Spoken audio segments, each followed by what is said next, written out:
Outside the UK's largest arms fair, a gauntlet of abuse. Protesters angered by Palestinian deaths in Israel's war in Gaza, targeting anyone who tries to go in, even journalists. This is what it takes at the moment to get inside London's biggest arms fair. A cordon of police protecting the people trying to get inside. Across the UK, pro-Palestinian protests have been getting bigger and louder, triggering a political reaction. The British government has banned Israeli government officials from this event, citing concerns about their further military escalation inside of Gaza. Israeli officials have responded, saying that this is a deliberate, regrettable decision that's discriminatory. But inside, Israel defence industry manufacturers are welcome to trade. Many have come. One of the biggest, Elbit, is facing additional political heat. We also look at the F-35 programme. They have a huge hand in that as well. And of course, the F-35 fighter programme has wreaked devastation and death right across Gaza. Leishman, a UK lawmaker, is tabling a motion against the bid from Elbit for a 15-year, $2 billion training contract with the UK's Ministry of Defence. This contract would entrench Elbit at the heart of UK defence infrastructure. Elbit's UK sites have been attacked by protesters. So too, one of their entities in Germany.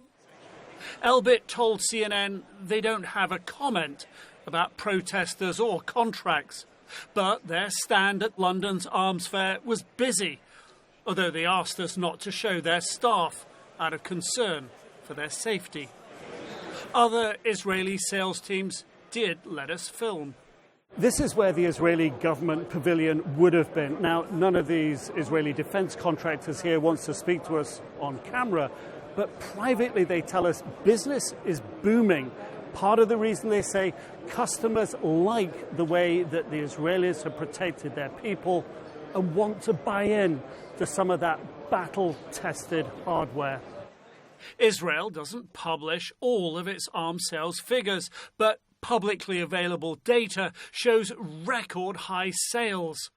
For this industry, this is on the one hand, the ultimate sales pitch. Battle-tested, battle-proven. On the other hand, as the war in Gaza drags on, it becomes more and more of a problem. Missile interceptors like the Arrow system, used this summer to defend against Iranian strikes, are very popular. So too Israel's reactive armour on battle tanks and fighting vehicles, seen by our team in use inside Gaza, as well as cutting-edge F-35 fighter jet developments.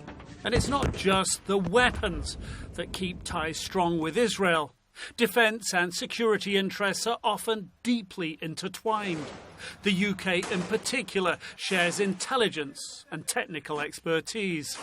It would be difficult to completely disconnect the two. And indeed, whilst you have this significant political disagreement over what's happening at the moment, there'll be many in both security systems who would want to avoid too much impact to the direct relationship.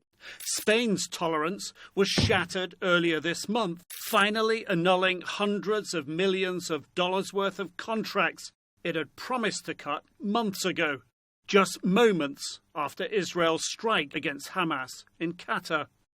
Even so, Haaretz's Yaron says Israel is skilled at dodging embargoes. 99% of the time, they can sail through it somehow. It might cost them more, there may be more backlash, there may be more problems, but countries need their arms. Israel's arms industry and the money it needs to fund its own wars is safe for now, but change could be in the air. Nick Robertson, CNN, London.